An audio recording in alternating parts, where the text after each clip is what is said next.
Estrena brutalmente Spider-Man y todos la aman. El spin-off rancio de The Big Bang Theory tiene una intro con IA. Y Jared Leto ahora sí se quedó sin carrera tras nuevas denuncias. Recuerden activar la campana para ver los videos antes que nadie. Comenzamos. Por fin llegó el día, la película más esperada por toda Latinoamérica unida. Ya está en cines. ¿Cuál era? ¿Peter Parker? No, flaco, ni perra idea de quién es ese güey. No Way Home fue una película que nos dio todo lo que queríamos ver en una cinta de Spider-Man live action en su momento. Con las historias multiversales llegando a un pic, se cumplió el sueño guajiro de ver a los tres Spider-Man juntándose, permitiendo ver a los arácnidos del pasado una vez más. Pero cuando digo que nos dio lo que queríamos, no me refiero solo a ese fanservice, sino al reinicio del status quo que brindó al personaje, dándole la oportunidad de empezar de cero en el universo cinematográfico de Marvel con algunas de las características más claves del trepamuros. Después de verlo luchar con los Vengadores, de viajar por el mundo y de afrontar amenazas que ponían en riesgo la realidad misma, pues lo que más nos hacía falta era volver a las raíces con una historia más sencilla, un viaje introspectivo de un Spidey con los pies más puestos en la tierra. La película desde siempre pintaba para ser un éxito porque al fin y al cabo es una película de Spider-Man. De plano tienes que hacer algo bien rancio para que algo relacionado a este personaje no pegue en taquilla, pero la clave está en que no se confiaron con el prestigio que trae este nombre. Hay muchas películas de franquicia que ni se esfuerzan porque saben que la gente las va a ir a ver, pero las meras buenas son aquellas que aún sabiendo que tienen una marca popular en sus manos le echan todas las ganas para que quede joya, y esas terminan siendo las que más pegan. Desde los primeros avances empezó a haber una gran mejoría, no solo en comparación con las entregas pasadas de Spidey, sino con la mayoría del MCU, con una dirección más presente y muchas decisiones bastante inspiradas. Aún así, el éxito al que pintaba terminó estando lejísimos de la realidad, porque las primeras proyecciones apuntaron a que la cinta tendría un estreno global de 800 millones de dólares, lo que la pondría como el segundo mejor estreno de la historia, solo detrás de Avengers Endgame. Y eso que Endgame es Endgame, aunque cabe recalcar que estas proyecciones tienen expectativas muy positivas, así que no hay que fiarnos. Pero lo que sí es que pareciera indicar que su estreno podría incluso sobrepasar al de No Way Home, la cual traía todo el hype de los otros Spider-Man. Y esto es una señal excelente porque significa que la gente está más emocionada por una película de Spidey aparentemente bien realizada y dirigida que por una que prometía más fanservice. Y respecto a la calidad de la cinta, desde su estreno los críticos que la pudieron ver la aplaudieron con todo, declarándola como una de las mejores cintas live action del personaje. Al momento de editar este video, la cinta tiene una aprobación del 91%, basada en la opinión de 245 críticos. Hay un par de cosas que se resaltan por encima de la mayoría de los atributos. En primer lugar está la gran actuación de Tom Holland, que se menciona como la mejor que ha dado con el personaje. Luego la madurez que toma la cinta con los temas que explora, dándole una mayor profundidad narrativa, y lo que a muchos les va a gustar más, o sea, la acción con peleas emocionantes y muy bien dirigidas. También se aplaude las inclusiones de Jon Bernthal y Sadie Sink con el personaje secreto menos secreto del mundo, aunque algunos critican que la película por momentos pierde un poco su ritmo o que llega a sobresaturarse, pero que aún así las virtudes de la cinta opacan estos fallos. Pero eso es solo lo que dicen los críticos. ¿Y sus güeyes qué saben? Pues nada, claro que sí, aquí la única opinión que importa y la única correcta es la mía. Bueno, sí, y también la de ustedes, así que cuando la vean cuéntenme en los comentarios qué les pareció y de mientras les digo yo qué es lo que opiné.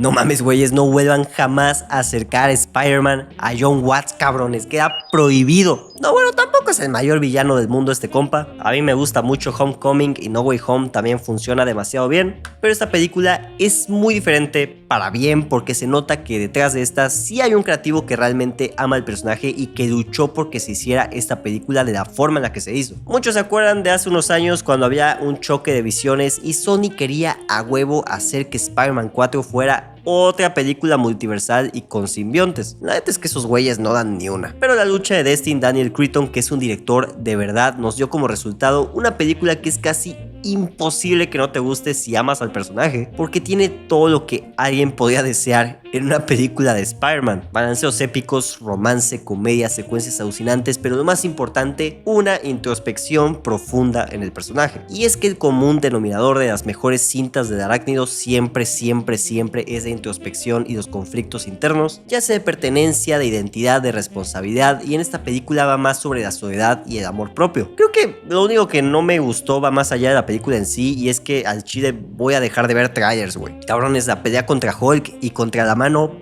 toda está en los avances. Es más, si recopilas planos de spots de por aquí y por allá, fácilmente puedes armarte la pelea entera en CapCut. Pero aún así la película tiene una estructura rara y curiosa que organiza la historia de una forma que pues no esperas, que incluso cuando la película está despacio, respirando, sin nada de acción o cosas sucediendo, sigue siendo grandiosa. Y eso que son muchos momentos así, lo cual se agradece en una época del TikTok brainrot. Brand New Day es como si la segunda película de Andrew Garfield hubiera salido bien, porque todos los 1000 personajes y subtramas que hay funcionan dentro de una misma línea para apoyar el conflicto principal del protagonista. El Hombre Araña de Tom Holland por fin se roba el show y se posiciona como una gran versión del héroe que siempre quisimos ver. Si se dan cuenta, las mejores películas del MCU que han salido recientemente, como Guardianes 3 o Thunderbolts, son gracias a que tienen una visión creativa definida y que detrás tienen a realizadores que proponen algo diferente. Y es por eso que me emputa que no hagan lo mismo con todos los proyectos por venir. Y ahora te sale el Kevin Feige con una película de Ghost Rider protagonizada por el perrísimo Ryan Gosling, pero dirigida por el vato más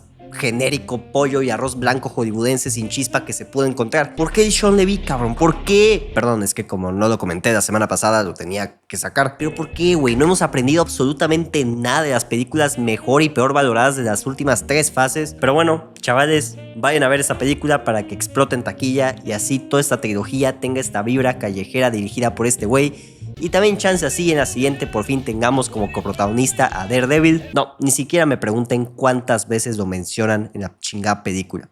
Nada. ¿Qué?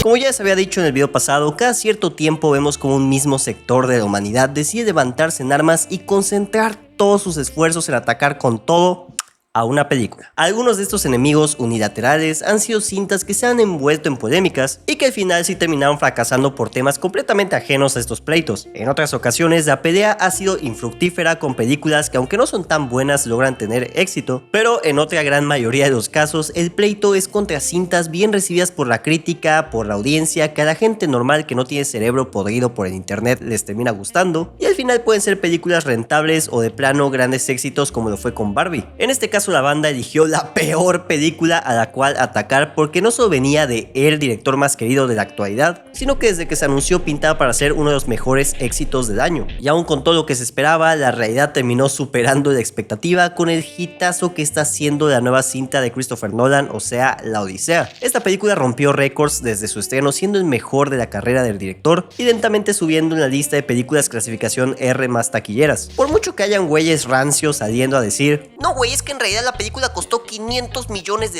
y necesita 1000 millones solo para recuperar 5 pesos, pues las cifras están siendo tan pero tan apantallantes que si no fuera por Spider-Man tal vez hasta podría ser la cinta más grande del año. Ojo, en un inicio las estimaciones de taquilla indicaban que la cinta podría llegar a recaudar los 900 millones en total, pero con cada día que pasa los números aumentan más y más. El mejor indicador es que en su segunda semana tuvo una caída de taquilla de apenas el 30%, habiendo recaudado ya casi $700 millones en poco más de una semana. Las predicciones han ido subiendo y subiendo, y en estos momentos se espera que la película recaude como menos $1.300 millones, lo que la pondría por encima del top global del año que tiene a Super Mario Galaxy, Michael y Toy Story 5, que lleva un total de 1023 millones. Sí, parece que una película de Christopher Nolan logrará superar una secuela de Pixar. Con esos números se dio la chistosa estadística de que Benny Safdie es ahora el actor más taquillero del año por interpretar a Aura Menón y a Bowser Jr., pero obvio que esto cambiará apenas estrene Spider-Man y Zendaya le quite este lugar. Justamente el estreno de Spider-Man podría ser lo que más impacte en el futuro el desempeño de la Odisea, pues espera que la cinta del arácnido incluso llegue a tener el segundo mejor estreno de la historia del cine. Pero eso sí, tendría que ser muy buena porque las cintas de superhéroes no suelen tener tantas piernas en taquilla. B, la Odisea tiene todo el impulso de las salas IMAX. Y C, la parte más impactante de todo esto es que esos casi 700 millones de recaudación son sin contar la taquilla de China, donde parece que la cosa va a explotar. Para una película, el mercado gringo casi siempre suele ser el más grande y donde viene la parte más significativa de la recaudación, representando casi el 50% del total global, con otro 50% siendo el resto todos los países combinados. Sin embargo, cuando una película pega en China, este país a veces puede llegar a igualar lo conseguido por Gringolandia, como con Zootopia, que recaudó 200 millones mientras que en Estados Unidos juntó 300. Para que se hagan una idea, en el top 10 de recaudaciones del año hay una película que la mayor parte de su mercado nomás ha salido de China y claro, también está el ejemplo de Nessa 2. Ahora imaginen lo que se viene si se tiene estimado que la Odisea sea un éxito masivo en este país. Se reporta que IMAX China prevé darle la gran mayoría, si no es que todas sus pantallas IMAX a la cinta de Christopher Nolan, siendo estas casi 800 pantallas. No solo eso, sino que Nolan y Matt Damon presentarán la película en el Museo Nacional del Cine de China, lo cual marcaría la primera alfombra roja de la historia para una película comercial en este recinto. El CEO de IMAX China asegura que tiene ratísimo que no veía entusiasmo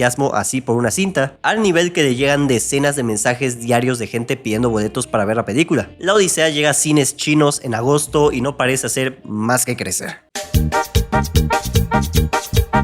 Esta noticia no se trata de esta producción, pero en los 70s había una serie muy popular llamada Happy Days. En el tercer episodio de la quinta temporada sucedió algo bastante random. El personaje de Fonzie, interpretado por Henry Winkler, saltó con un esquí acuático encima de un tiburón en Los Ángeles. Y la serie se trataba de una familia de un adolescente en Wisconsin. ¿Cómo llegaron a eso? Justamente esa pregunta fue la que terminó acuñando el término de saltar el tiburón, pues después de ese infame episodio se decía que una serie saltaba el tiburón básicamente cuando se quedaban sin ideas, ya sea porque lograron una meta propuesta y no supieron qué hacer después, o porque la trama original no daba para más y tuvieron que sacarse cosas de la cola con tal de seguir dándole cuerda, haciendo que se alejaran muchísimo de lo que la serie originalmente fue. Hay un par de ejemplos no tan alocados en series populares, como cuando Sherlock hizo un episodio victoriano, cuando Grey's Anatomy hizo un episodio musical, y luego ya está Riverdale, que podríamos decir que desde el inicio estaban agarrando vuelo para saltar el tiburón, pero probablemente ninguna serie lo haya hecho tan macizo como The Big Bang Theory. Cuando esta serie terminó, los creadores buscaron exprimir hasta la última gota de posible contenido, sacando el spin-off de Young Sheldon, que después tuvo su propio spin-off que ya casi no tenía nada de relación con la sitcom original. Bien pudimos haber dicho que saltaron el tiburón en este punto, pero nada nos pudo haber preparado para el spin-off centrado en el vendedor de cómics, donde el compa emprende una aventura a través del multiverso para salvar la misma realidad. No me lo estoy inventando, no escucharon mal, no están drogados. Bueno, ahí sí,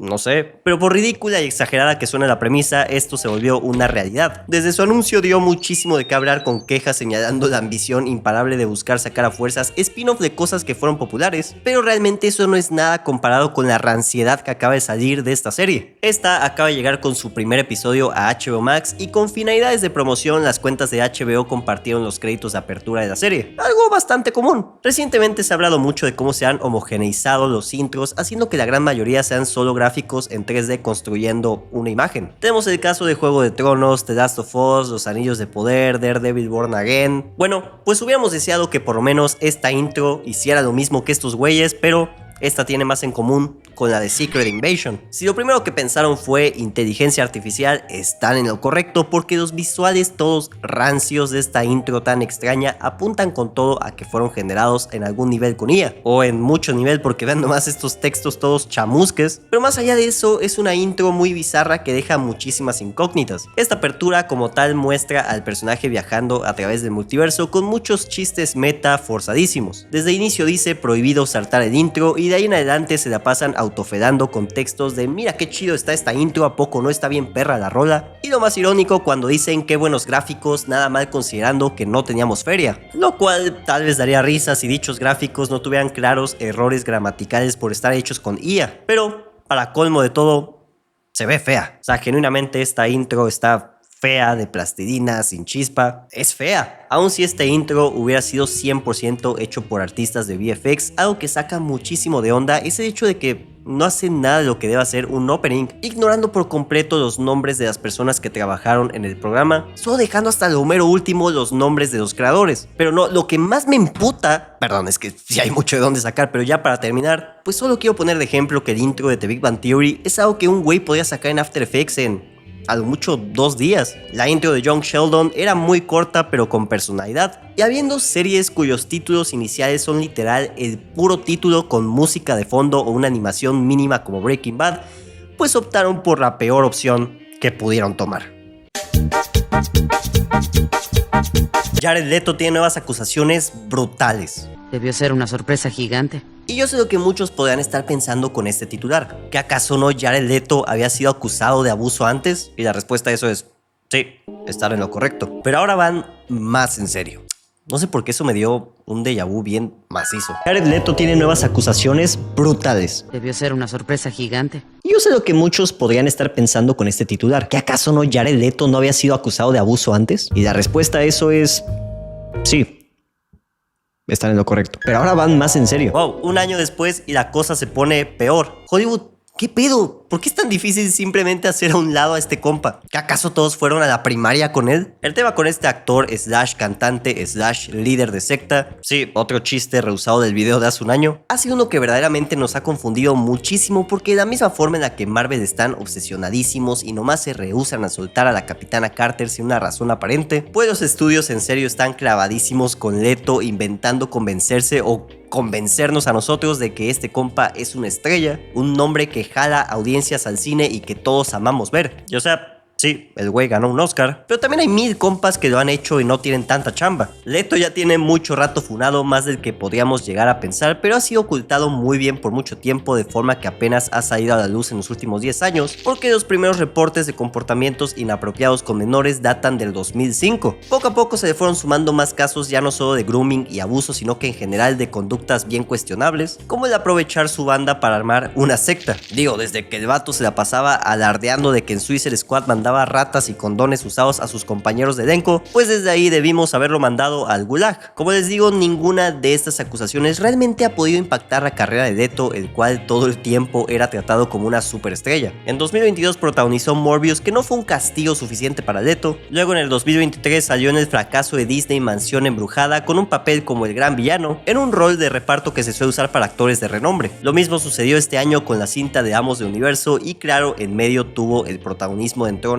Todas estas películas fueron completos fracasos. El año pasado salieron todavía más acusaciones de muchísimas mujeres distintas, 9 total, que se sumaban a todas las que ya habían declarado en el pasado. En estos testimonios contaban cómo Leto se acercó a casi todas siendo menores de edad, intentando ganarse su confianza para posteriormente pedirles foto así como estaban de cuerpo completo. Estas acusaciones fueron muy pero muy fuertes, porque se dieron descripciones gráficas de cómo el vato se encueraba y tocaba frente a ellas diciéndoles de deperadas. Junto a las declaraciones se comentaba que las conductas de Leto habían sido un secreto a voces en la industria, respecto al cual nadie hacía nada. Como dije, la última película donde tuvimos la desgracia de ver a Leto fue en Masters of the Universe, una decisión curiosa porque al güey no se le veía la cara, no se escuchaba su voz y encima estuvo ausente toda la rueda de prensa, básicamente ocultándolo y haciéndonos pensar que a lo mejor ahora en Hollywood ya se sentían avergonzados de seguir dando de chamba a este degenerado. Pero con las nuevas acusaciones que han salido a la luz, no, la neta, ya no sé, banda. Ya cualquiera se puede salir con la suya en esta pinche industria. Esta semana se dio lo que muchos consideran el tiro de gracia para la carrera del actor. Un documental titulado Jared Leto, el oscuro secreto de Hollywood, en el cual recopilan diversas acusaciones de muchas mujeres contando experiencias con Leto. 10 en total, de las cuales 9 alzan la voz por primera vez. A esto se le suman declaraciones de personas que han trabajado con el actor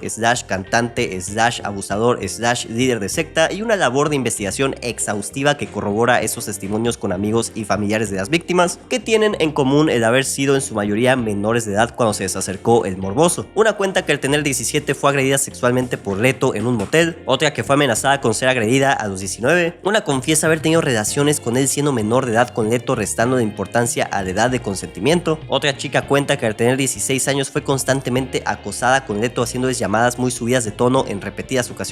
Esta chica cuenta que recibió un contrato de confidencialidad enviado por Leto para que no dijera nada al respecto, contrato que se negó a firmar y que la BBC, productora del documental, confirma haber visto y comprobado. Otras 4 chicas afirman haber vivido algo similar con Leto, hostigándolas con llamadas. En uno de los casos más turbios, tanto por el descaro como por la edad de la niña, estaba que durante una firma de autógrafos, pues Leto hizo un comentario lascivo sobre el cuerpo de una niña de 14 años, pidiéndole a un guardia de seguridad que la llevara al backstage, donde la mamá de la niña lo confrontó y supuestamente él habría repetido el comentario frente a ella. Todos estos actos tomaron lugar entre 2002 y 2016, con Leto teniendo entre 30 y 40 años, más del doble de la edad de sus víctimas. 2 hombres que trabajaron para él en su banda comentaron lo incómodos que se sentían con sus comportamientos, pero no hicieron nada. Bravo, pendejos. Y ustedes se preguntarán, ¿por qué hay quienes consideran este el final de su carrera cuando Leto se ha salido con la suya ya por tantas décadas? Bueno, pues porque lentamente se ha visto cómo le hacen más y más feo al actor, escondiéndolo en las ruedas de prensa, siendo el caso de Masters of the Universe el más reciente. El hecho de que este documental haya salido poco tiempo después de que su último proyecto saliera de cartelera y que de momento no parezca tener más proyectos en puerta, pues para muchos se siente como que estaban esperando el mejor momento para botarlo sin perjudicarlo